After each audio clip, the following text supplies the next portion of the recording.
Welcome back to the OPEX podcast. On today's episode, I am joined once again by OPEX founder, James FitzGerald. On this episode, Fitzy and I discussed the future of fitness. Guys, this was an absolutely outstanding conversation with James. I know you're going to love it. Stay with us.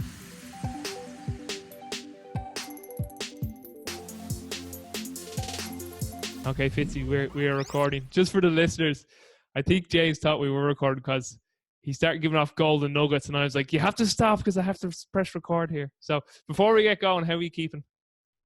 I'm good, man. Awesome. Great stuff. I love you. And he's in the red today. He's in the red shirt. Is it sunny over there at the moment? It's a little mixed. Do you know what? And I'm delighted. You get too much sun over there. God damn you guys. Yeah, no, we're happy. We're happy with it too. It's unusually moderate here. We actually have it's like 75 today, which it's average 95 in May during the day. I was just about to say that it's usually roasting at that time of year there, isn't it? Yeah. Well, it's like we call it like the getting uncomfortably warm time. Okay, so I sent you an email a few days back, because I really want you to talk about the future. And okay, what do I mean by the future? Well, I know that you're an individual who reads an awful lot around what the world and what society is probably going to look like or may look like in the coming years and decades. So I know that, you're someone who's very interested in the works of Elon Musk. I know you're very interested in this topic of artificial intelligence. So basically, I wanted you to come on and just give me your entire thoughts of where you see fitness coaches fitting in to this new world that we're about to embark on in the coming years and decades. And in my email to you, I was like, do you think we're going to be worse off? Or do you think we're actually going to be better off? And the example I gave was worse off in that people might just completely rely on apps on their phone now to dictate their training and the readiness of their bodies. These like biometric feedback. I don't need a coach. I've got this. Why would I want a coach? Whereas we could be better off because people are like, it gets so artificial that people are like, I actually crave human attention and connectivity, and I want a coach. And also the fact that we're living to 90 or 100 or 120, who knows in 50 years, I'm just putting it out there, that I want someone to direct my goal of longevity and long-term health and, embracing life as best as I can while I'm here. So they were just examples. So it's just going to be a conversation. As I said to you before I hopped on, I've got no real agenda in terms of questions laid out. Not that I ever really do, particularly when I talk to you, because we talk all day. Sure, I'd fucking talk all day. Talking too much right now as it is. But I just want you just to brain dump on this, because I really do want to get your views and your opinions out there. Yeah, well, thanks for guiding me on the brain dump, because I don't have a linear order for it, as I mentioned earlier. But and I'm not sure if we're going to arrive at a conclusion for your better off or worse off conversation. I really think that predictive models for existence is a bit of a deep wormhole that we can I'll certainly propose some ideas as to what that may look like. But the better off, worse off means that we're going to have a judgment around what better or worse means. And of course, that can get clouded. But in the conversation for fitness, I'll just start by mentioning it again. A couple of things to think about is, a lot of the education that goes into determining what a fitness coach is, or fitness in general, is largely based upon the fact of, sitting down and learning for 6 hours a day for 4 or 5 years as a semi-adult coming out of adolescence, and learning these skills that really only apply to performance or anti-aging. I would say actually it's not anti-aging, it's disease. So I know to sound like a pessimist, but really all the technical skills that go into learning about anatomy, physiology, and all that stuff, if you really reduce it down to like what's the purpose of all of it, it's largely set up to teach someone skills to either improve performance or take care of overfatness, disease, etc. And you can get really nuanced in that conversation, where people hold emotions to all these other things they learn and move on with. But the fact remains that If I can prove to you that I could spend time with any regular human for 4 weeks and teach them enough to train someone in fitness to be, 50, 60 years in the job, then I'll show you 1,000 times over that they don't need that 5 years of education to take care of that fitness. I think a second point of conversation, we may want to excerpt after this one, Robbie, based upon your readings of Harari and, just, I guess, comparing older models to new ones. I think predictive models are fairly good today for a number of different areas, including fitness. And the reason for that is is due to, ironically, artificial intelligence and the rise in technology and information sharing. Whereas if you looked at predictive models, and this is where people have arguments on, well, you can't predict those things because, they'll give examples. Andrew Yang does a really good job of this, by the way, in his, he has a big argument for universal basic income. And of course, you get lots of arguments around predictive models of what's going to happen for the future, et cetera. I'll just leave it short and say the predictive models for the future are largely enhanced on an exponential scale due to information and technology. And so you have to be a little bit more sensitive to predictive models now than we used to be, like Harari says, in 1800, right? Someone predicts something's going to happen in 40 years. People are like, and what changed? Not really that much. But, in 2010, you could say with the advent of this thing called Facebook, will things look different in 30 years? You bet your bottom dollar there'll be a shit ton of things that look different in 30 years. So that has to come into the conversation to recognize that when we say things around fitness and what it's going to look like in the future, you got to be at least somewhat more sensitive to those predictive models, And then lastly, and maybe we can meander around that point, is on a similar note, I think we had to, I can't get inside of someone's head when they were alive in 1625 or 1847, but I don't think fitness was a word. I think if fitness was a word, it was discussed amongst philosophers or medical individuals. And it was largely based upon reproduction or survival, meaning that the conversation on it was strictly evolutionary based, where they would say, if you, work hard and maybe pray, then you're gonna have good fitness, which means you're gonna be able to navigate this thing, right? Remembering still at this time, some people thought the world was flat, or that these stars in the sky were like a paintboard, right? So just give you an idea that fitness, but it's amazing because 2019 we take for granted that when we call this thing fitness, it actually seems like we put a lot of effort and energy into it, but it seems like folly. It's like a practice that we put ourselves around, and we attach a lot of things to it. But we need to recognize that fitness today, we used to have to do it in some way, shape, or form, which was labor, moving around. You get my point? Yeah. And today it actually has to be manufactured. Yeah. So you actually, and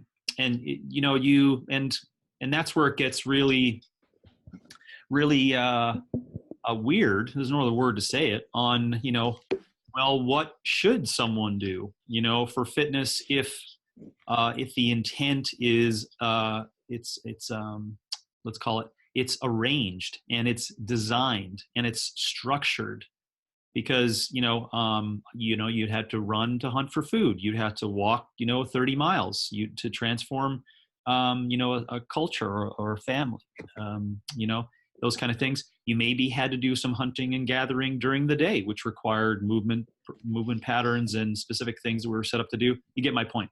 And now today, look at, I've got reading material back here. I'm sitting in a chair. I'm talking to you thousands of miles away. And I'm learning things and I'm having a discussion, but I'm sitting, right? I'm doing a whole lot of shit that just involves this. This is our shit, right? This is what's important to you and I today. So to that question is what do you and I need for fitness if this is our highest priority right here, Yeah. And then you can see that it's not a lot.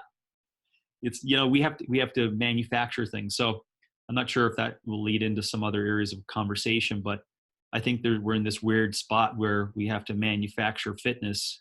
And the future is I think the biggest challenge, Robbie, will be two areas. Number one, people recognizing, not the fact that you and I don't believe in it, but people recognizing that we need to be more human with one another.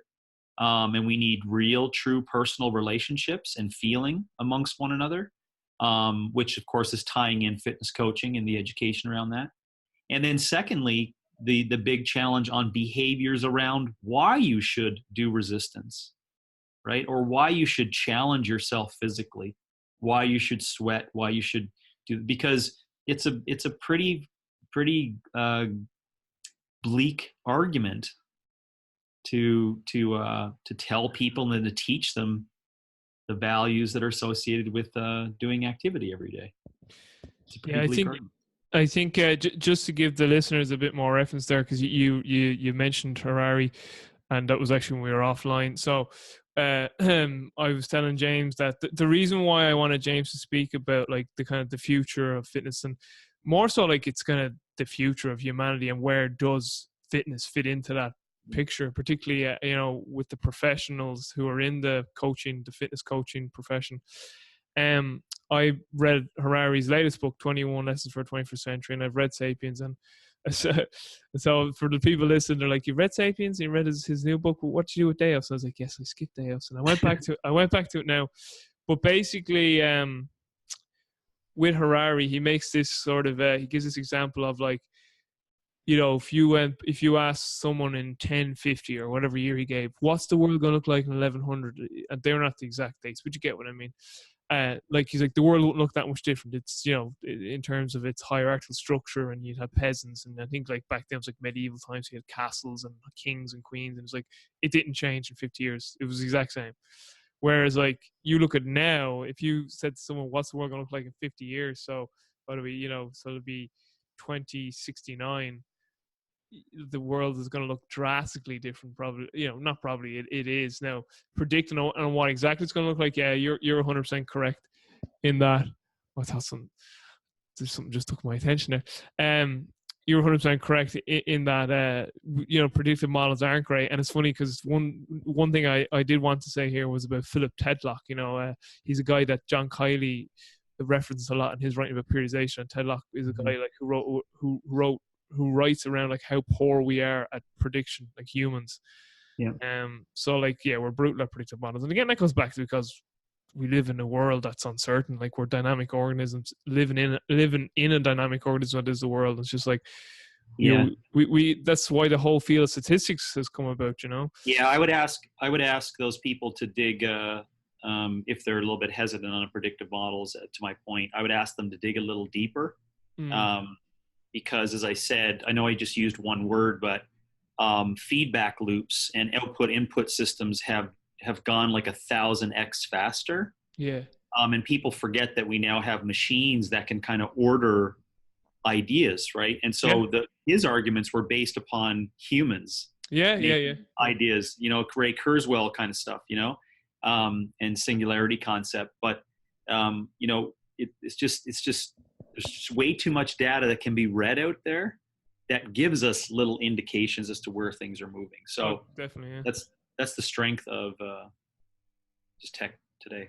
So that just gives people reference of what when James said Harari. So like Harari's whole thing is like we're in a position right now in this current moment in time where like 50 years the world is going to look drastically different, whereas we went back 1,000 years, it's like 50 years nothing really changed. We're in such momentum right now in terms of change. So the big thing too that you kind of touched on there is like, it's funny because remember I was telling you when we spoke, when we just had our own personal conversation, that one of my assignments for my master's was this research article I had to do on physical activity / physical fitness and its role in health and longevity. And the big thing I learned from that was like, there's a big difference between physical activity and physical health in terms of, or physical activity and physical fitness in terms of definitions. So like, activity was this anything beyond like energy expenditure, and it included like certain, activities, whereas fitness was like planned, was regimented, and it was mainly geared towards performance enhancement in either, like high-end occupations like military and first responders, or sport, elite sport, or it was health related. You had health related fitness then, which is like about cardiovascular and skeletal health and stuff like that, and coordination of balance and stuff. Whereas physical activity was like, cycling and gardening and your housework and how physical is your actual job. And then it actually had some elements of exercise in there. It was mad. Like there was like all these different definitions. It was like, fuck, this is a whole rabbit hole. Yeah. So just the point I'm getting at is that I think you just completely like basically read my mind in terms of I was asked the question, how I would answer is that we are in a position now where we have to artificially make time to exercise because we don't have the physical activity requirements that we previously had in terms of evolution. So I suppose my question to you is like, I asked you this in the email, what do you think could be, or what would you like to see put in place that it'd still be artificial, but like it would still get people more physically active throughout the day? And like there's still certain other things, like I know in the email I sent to you. Yeah, it's not. I'll just finish this and then like the other thing in the email I sent to you was like, going forward, like I'd say buildings are going to be made differently, like to be less detrimental to people's health. So like in terms of like indoor lighting, so like there's these new lighting systems called human centric, where it's like the sun, it gives a whole spectrum of light throughout the whole day when you're inside the building. So there's just certain features like that, like how would you set up the environment? Like what do you see? Yeah, I think the building thing may be a really small part of it. I think it will be though. Just entire things in society will probably have. I would say in that bucket is more of a linear improvement in terms of, because if anything, how to ward off toxins and shit that's in our environment is like way the fuck behind. So if anything, I'd say that could be late to the game for those systems in the future. What it's gonna. Sorry, what was the question again? I knew that's why I stopped you, because I had a train of thought.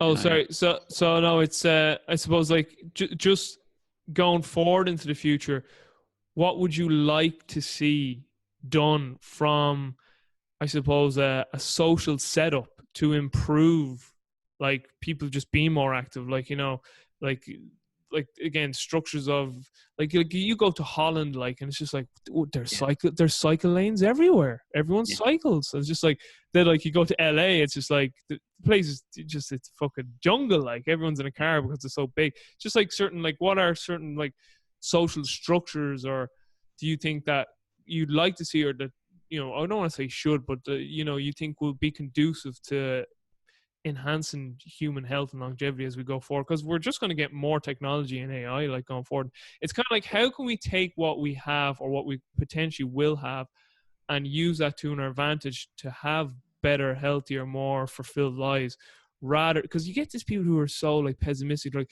oh look, like we have computers and iPhones and they're ruining us, and it's just like, well, we're not going to go back.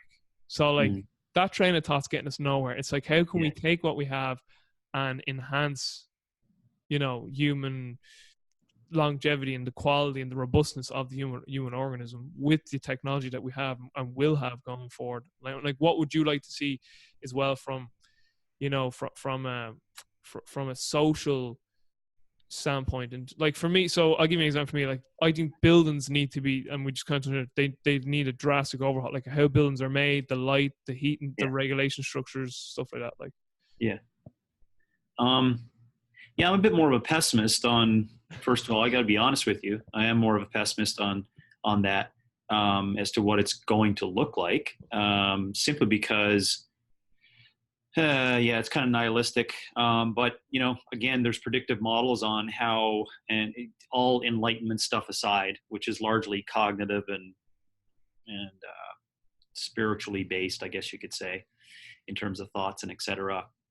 If you look over in the physical realm, there's no indications of people stopping making money on, I would call it, I guess, the word the oppressed in being educated on and access to movement and good food.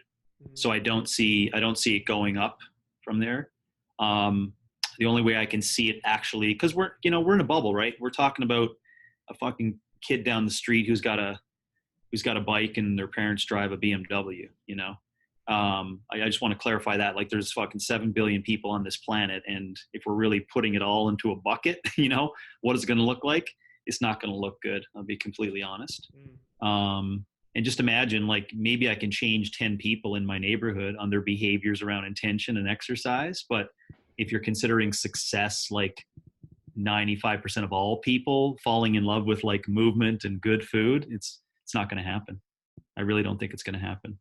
So what would I like? Well, of course, I'm going to make an assumption people would know what I like. I would love to see people's behaviors change. Again, I don't think that's going to happen. And that's why I proposed some ideas on a recent podcast, which kind of sound authoritarian, but what's wrong with forcing people to do 30 minutes of physical activity every day as part of their civil duty? And you can see how that like would get a lot of hairs up on people's backs, right? It's like freedom of speech and, liberty. Yeah. Where people would go on that, right? That sounds a little like some problems we had back in the day. And so then at least the conversation and the argument could be in there, like, well, what's your other alternative? What's your other alternative? If you're not providing other alternatives, then you should stop complaining about your kids being on the iPhone. You should stop complaining around, kids being obese. You should stop complaining around big pharmaceutical companies, et cetera, right? So I really do think, to sum it up, that it's a more of a pessimistic outlook. I think it'll be more of a Gattaca style, unfortunately, which is two sides of the street, and one group knows and and is involved in this system, and the other folks have no idea and are just not in the same position. Simply because it'll be, again, more and more people will ask the question over time, like, why are we working hard in exercise? And why are we doing that? I can easily get pleasure from a meme or a GIF or a Facebook post, and or whatever, and sugar, and none of that requires me having to do some exercise. And I mean, it's not being taught, in a church. It's not being taught in your schools. It's being taken away from that. So where will there be someone who's like, it's a daily routine, and we go back and look at even JFK's, commentary of a weak America way back in the 60s. And ironically, with a shift in attitude, of course, that was taken into 2-minute shit political context, but to be, as a leader in a country, to say that today, oh my God, you'd be crucified. You'd be crucified. Someone spoke up, was like, our country's weak. We don't push ourselves every day. We don't you can just imagine the warriors out there on the internet having a problem with enforcing us to do physical. You see where I'm going with it. So I would love to see behaviors change where people recognize the importance of doing some activity every day of some sort, and to educate them on that. To be super reductionist, you're basically just going to do contractions and you're going to do some breathing, and we can't make it more complicated than that. And then this is where the fitness coach comes in, where I would hope, and this is what I'm working on, but I know we're fighting a massive uphill battle and there's lots of resistance to it. And I do know that I do know my thoughts on it, right? It's not like I'm just not coming in one day because it's just not worth it. It's worth the fight, it's worth the fight, to get people on board with falling in love with, challenging themselves physically, because we know what that can lead to for transcendence and transformation of people's minds, Yeah, I see. I love that word, transcendence. I just love what you said there. Yeah, the transcendence of people's minds. Just something that came into my mind as you're speaking there. You were kind of thinking about, or you were kind of saying, like, does it have to get to the situation where you have to force people to do 30 minutes of exercise? Like, in one aspect, what's in my mind is, the sports coach or the PE teacher who uses exercise as a punishment, and it puts people off exercising then.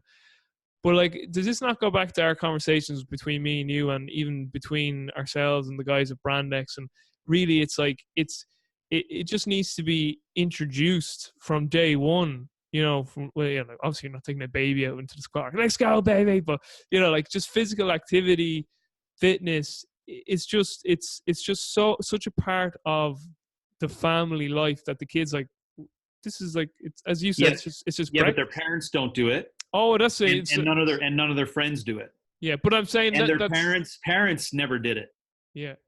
and they're getting 35 feeds a day as a 1 year old in their Instagram feed that they don't need to do it. You know what I'm saying? So I've thought about that often, and it's a pretty pessimistic outlook, but it's No, just no, it's reality. true. It's truth. But like, I'm not saying like I'm not saying, oh well, that's an easy fix. That's all you have to do, because because if it was, Yeah, everyone would do it. What I'm saying is, that's what we'd like to see, or like, yeah, if we're going for in future, like, that's kind of what we'd like to see. It comes back to a yeah. role modeling thing too, though. You know, I um, think it's intention. I don't think it's role modeling. I think it's intention, which is connected to role modeling. Obviously, if the parent or people around them are like, "Hey, hey, Dad, why do you exercise?" Like, "Oh, because I can." You know, I like to move around because it challenges me and I learn things from it yeah. and allows me to stay upright and be mentally acute and do the things that I want to do per day. Oh, that's kind of cool. Maybe I can do that too. How many people are answering that though? Hey, Dad, why do you exercise? Well, son, I want to keep my middle down. You know, or well, Yeah. son, I got back pain. You see that? It's a fix. So the intention is all wrong. And so everyone's conversation is like, yeah, but James, yeah, there's, you know, Mountainside Fitness and Lifetime, all these places. There's 15,000 CrossFit fields. You know, everyone's moving. It's all on the up and up. It's like, yeah, but all of their intentions are to fix something, Mm, or a large percentage, right? yeah. Well, yeah. 90%, maybe 95, I don't know, 99. You know, you ask all those people, why are you doing it? Some people will say truth in like, hey man, it's going to help me like continue to move on. But a lot of other people are going to say it's to fix something, increase energy, decrease pain, or look good naked. But again, Again, it you're doesn't make it wrong, but it's yeah. the wrong intention for why you need to do it forever. And this is where it goes awry. But I suppose one thing you can say there is, like, the role models don't necessarily have to be their parents. Like, my parents never exercised, and like, Yeah. like, did you learn your exercise, like, love for exercise from your family? No, but it's a bad argument for generalized modeling, because where is it going to come from? It doesn't come from parents in a large, you know, and for 6 billion people. Yeah, I'm just saying, like, this is probably where the fitness coach can come in, or the physical education teacher. Like, they could be the influence that could, you know, help to a degree. Listen, I'm 100% on Except board. there's less and less of them. Oh yeah, so sure. Listen, we could fucking. That's a whole other fucking conversation. But And you know, and my daughter's, you know, hopefully he'll never listen to this, but and my daughter's PE coach sits in a corner, that's right? brutal. It's brutal. So, dude, I mean, it's, yeah. And just from you, like, as a father, how do you present fitness to your two daughters? Yeah, we talk about it in ways that are actually, I would call it like philosophical. I've proposed, seeing they can't communicate with me now adequately since they've been 8 or 9 years of age. They're 12 and 10. Now, what I mean by that is like try to have a conversation with a 7-year-old around purpose of exercise, you know. But they used to still ask questions around 5 or 6 or 7 around why Leanne and I do exercise at home, right? Or why we had a gym, or et cetera. It's always cool because they're proud of the fact that their dad is a fitness coach and he likes helping people get healthy, and they're pretty proud of that. But now they're asking things like, you know, why would I be doing this? You know, and so we have conversations on this. That's a really good question, you know, why you should be doing this. And I try to get it across to them based upon a couple of things like we discussed in the Brand X Method stuff of being able to understand what you're capable of right now largely dictates what you're going to be doing for your movement, you know? And so I give them examples of, you know, when you turn and shift weight in running, in soccer, or when you're backpedaling, or when you fall on the ground, then get back up, that leads into like movements that we do, right? And so they start recognize, oh, there could be a reason why we're able of going this way faster than we can go that way. And so now it gets their brain thinking on like, oh wow, you know, there are ways that we're set up that we can move, right? And these are the things that go into our exercise so we can do all those things better. And that's the tie-in for them right now, is like, you know, we participate in movement, number one, because they see their mom and dad doing it. Number two, they do know that they're a minority in that. That's important to recognize too, right? My girls do know that no one else does that with their parents, right? Or no one else talks about it such as that with their parents. And number three, at this age right now, they see how it helps contribute to them doing other things with their friends, right? Like playing, Hannah is really loving the idea that she can play touch football at lunchtime with the boys and just run circles around, No, I mean, in a PE class, she's in PE with, this is another shit show, but she's in PE with 6, 7, and 8 grades, and she's in 6th grade. And she can do shit physically with pull-ups and weight training stuff that the coach is like, what the hell? There's grade 8 boys that can't do a couple of pull-ups. I absolutely love that. Love but it. You know what? But just think about that, right? There's lots of problems to that, though. Oh, there is. Because people would see it as like, oh, James, well, what do you expect? You're a fitness coach, and she's been doing this. But I have that expectation for all humans, right? Because if you're not capable of doing just those movements, what are you doing? And my counterpoint to that is that if you're not doing it at that age, you have a really rough future ahead of you, a really rough future. And this is where it comes back to like, oh, so you got to be able to do a pull-up? It's like, yeah, you got to be able to do a pull-up. And then it gets very emotional and personal, it's like, well, they're just trying to move, James, and they can't do a pull-up, and you see where it goes. So long-winded answer to how I discuss exercise with them. No, I want long-winded because, again, as I said to you, I don't have any agenda in terms of questions here, so I want your answers to be, well laid out, and I just want you to give your total thoughts on this. Do you think, though, like it's a deep, like, I'll even say things because this is a part of it, but like, in your opinion and thoughts, like, what's the deeper issues here? Like, as in, you have your stressed out dad and parents, whatever, and, they're caught in a job they hate and they hate themselves. And, there's probably just deep seated things there from their upbringing around their parents and just complex syndromes. And just like, and then they're eating, food for instant gratification. And it's just like exercise isn't even on their radar, and their kids. And, it's just like a whole blah. Yeah. So, like, is the deeper issue here too, just like, it's awareness and intention. Exactly. Awareness is the word I was going to say. Awareness, consciousness, you can call it whatever you want, right? And everyone wants to spend time on the arguing the ideal. It's macros, or it's like high intensity, or it's like, that's not the conversation. Yeah. That's not the conversation. The conversation is these people, at 21 and at 37 and at 62 have no concept of what they should put in their body or what they should do, largely in part because there's no connection to why they should do it. So it's a good argument on their behalf, right? It's like, well, why should I do that? I see, because they're the same thing they'll say every day, which is truth, right? I see thousands of people walking around who are over fat, jolly, and smoking. It's like, you're right. What am I going to tell you? Yeah. What am I going to tell you that's going to ignite an idea to make you 10% more mentally acute and more aware during the day, which will take away the pleasure of nicotine and the pleasure of sugar because of your bad relationship. You see, it's like, how you can't, like, that takes 1 million, quality clinical psychologists at low cost to rework and rewire everyone's neural code. So what is it going to take? It's going to take a massive traumatic event, possibly. And I keep thinking about whatever that looks like, but it still won't deter people from not acting on basic lifestyle guidelines. I just think that what we see out there on Facebook or Instagram, it gets people really excited around everyone moving, and it just looks like that. It's like, no, that's what Instagram and Facebook wants to feed you, to make it look like everyone's doing that. Have you ever walked through an airport or spent time in a separate area of a big city?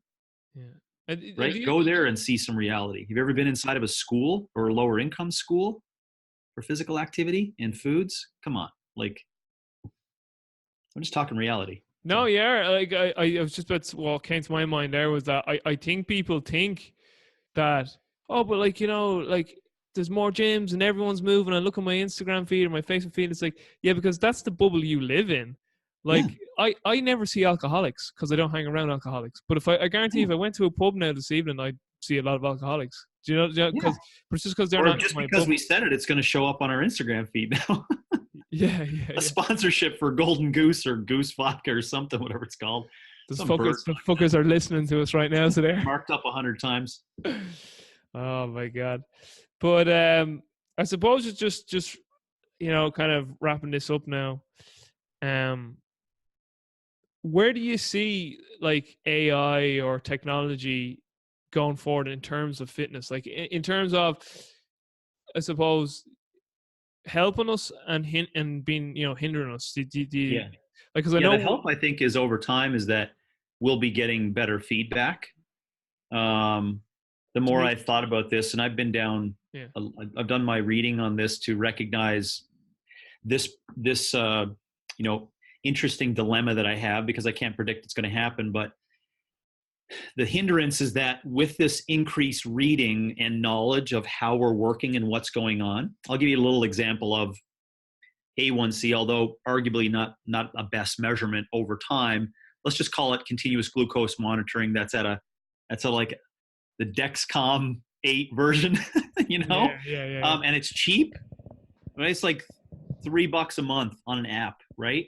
And people are like, no, it's not possible. It's like, let me tell you, over time, the tech will be high enough. And this is where my point of issue is that it's just, and Ilya Zagowski is the guy that I follow on AI's transitions in terms of the hands it gets into.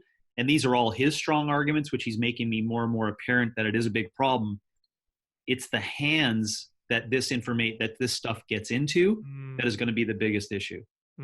Meaning that with the tech improvement and scale of it, people are still going to have make money on that scale, right?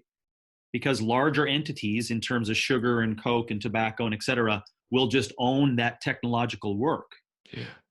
You see what I'm saying? So we're on these generations of systems and money that's been built up on media and other areas, so they can just simply engulf that technology. And I know it sounds pessimistic, but if you build something, you want to make some money for it. You don't want to go broke by the time you're 30 for it, if that makes sense. So you build this tech that you can measure all these things. I think if it gets into the wrong hands, to my point, I make a joke of it, I think it'll largely be centered around showing you have dysfunctions such that it sends you a drone to your door with medicine. And it's going to cost you. So I can see it going into those hands with the scale of, very easily accessible. Yeah. I once thought that ease of accessibility would be fantastic. I've become a little bit more fatalistic in my ideas on that. That could change, but I'm just being honest. That I once thought maybe even a year ago that future model of increased measurement would lead to people's self-awareness, right? Yeah. And I used to joke and say they would do a CrossFit workout at night at 6 p.m., they'd come home and their little iPad thing would show up, be like, and they'd talk to them and be like, Janice, that's aging you. That shit you just did there, that's aging you. Like, your cortisol levels are high. There's no way you're going to absorb the amino acids necessary for reproduction.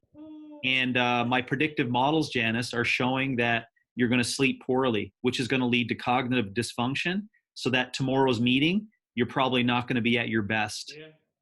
That's what it's going to tell her. Now, what is going to be the consequence of that? That's the issue, right? And my point is, and I know it sounds fatalistic, but Janice will get a very quick medical opportunity, right? Or it'll make a recommendation. Janice, take a downer. Or you're going to need to have some medicine tonight to calm cortisol and make you sleep better and faster.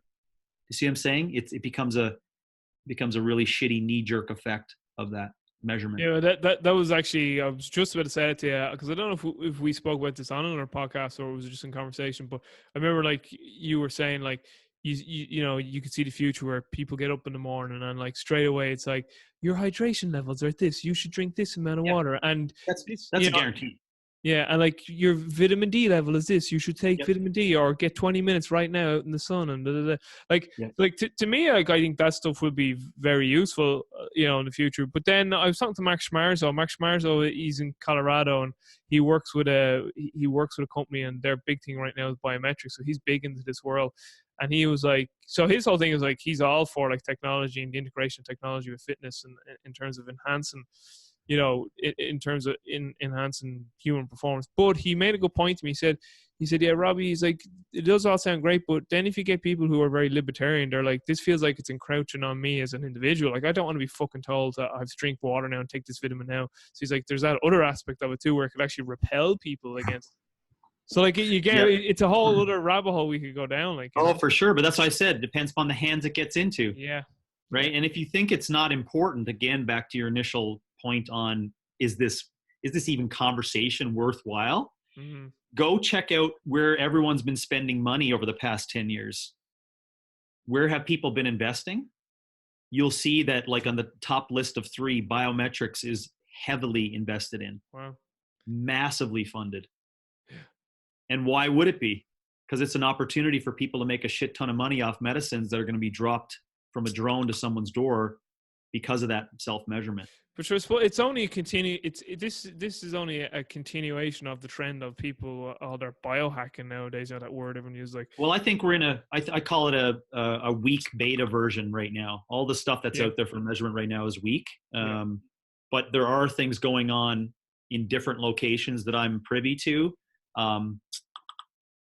Unnamed, but they're really advanced on their self-measurement activity for those specific reasons are necessary. And once that goes public, it'll look just like the way you're discussing it, except again, it depends upon the hands it gets into. Yeah. The person comes to my mind now is Ben Greenfield. Because he makes it sound like he's yeah. I know.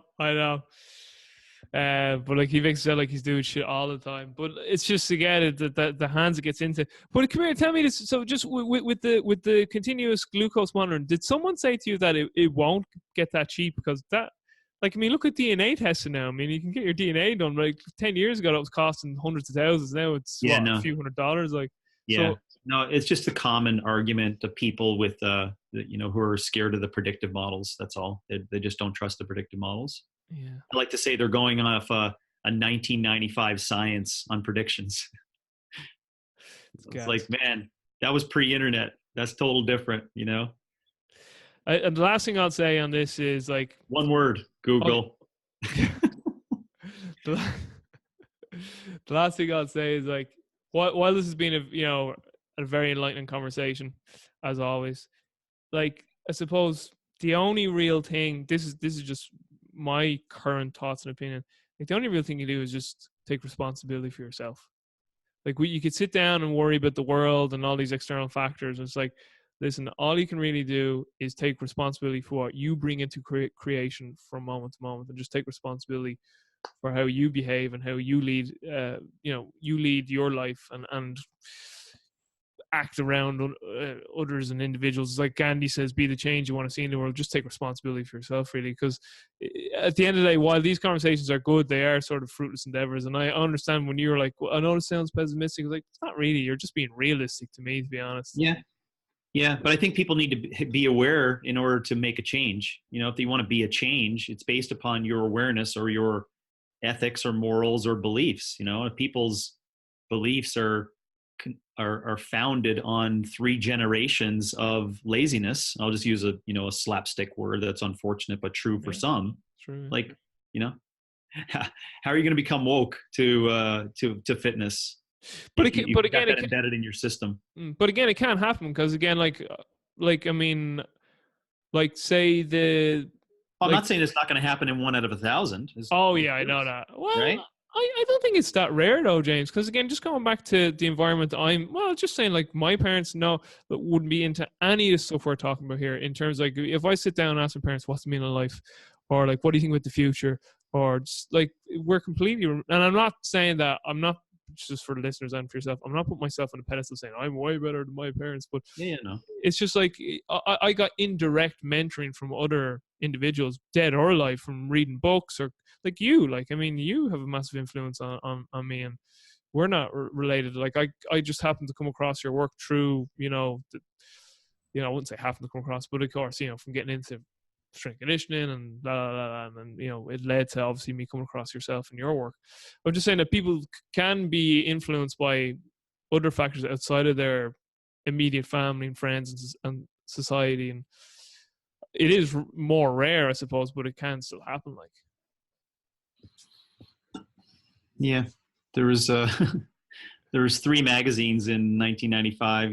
Now there's like 75 different things that are going to tell you 72 different things wrong in a day. So you could, influence. Yeah, everyone can be influenced, I guess, but it's about the long-term impact that it has.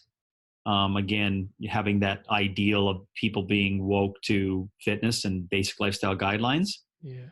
Again, not saying we're not going to make it work in all of our gyms and put it out there to have coaches to find out, to be those leaders in society to do that. But I'm just saying that as a whole, right? Because we got to talk about every human on the entire planet in that conversation.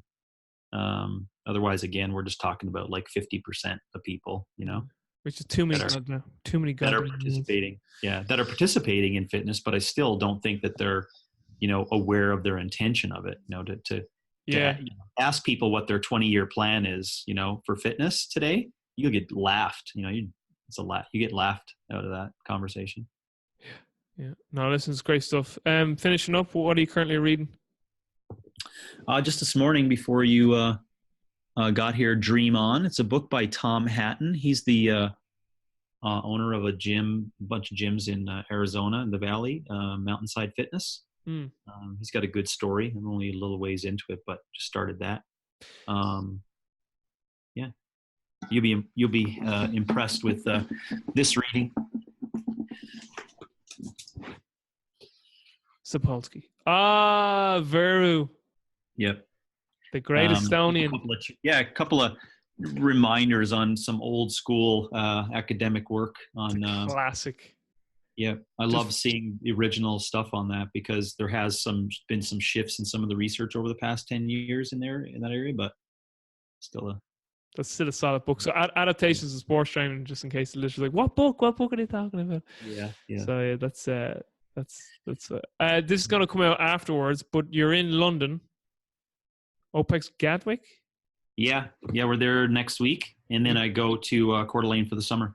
You looking forward? Yeah, man. Is that the place in Idaho? Yes. Oh shit! I let the listeners know where you are. They know where he is. We did podcasts from there before. I know, but I don't think we told people you were located in Idaho at the time. Oh, okay. Yeah, I'm in Coeur d'Alene. Come up, work out. Yeah, go. You do that at your own peril, people. Doing a training session with James FitzGerald. Yeah, I just got a C2 bike for the summer, so I got the C2 trifecta now. I'll be doing triathlons in my gym twice a day. One last thing I want to say, like, when about your daughters, like growing up, like, I know they're still young, but like when they were younger, did they ever like look around and go, Dad, like, how come like you're so much more jacked than all the other dads? Like, all the other dads. No, they just have the listeners can't see it, but they just have the face now. They're just like. They understand, standing tall, good posture, being able to do movements during the day. Yeah. So now they'll see someone not be able to do a basic movement. They're like, whoa. That's brilliant. That is gas. It's reality. It's reality. It's all around us. Again, I suppose my takeaway from this is you can only just take responsibility for yourself. Or as I didn't give him the credit, but the quote is from Paul Chek.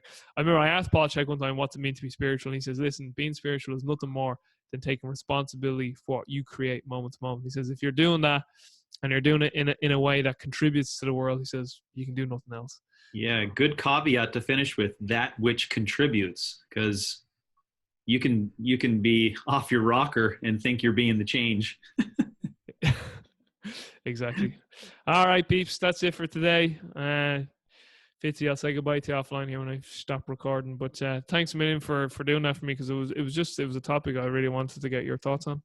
Yeah, we can have one every couple of months on that area and extract some good things out. So thank you. Yeah, thanks. Really appreciate it. Okay, guys, take care, and I will talk to everyone soon. I hope you really enjoy a conversation with the man himself. All right, see you later.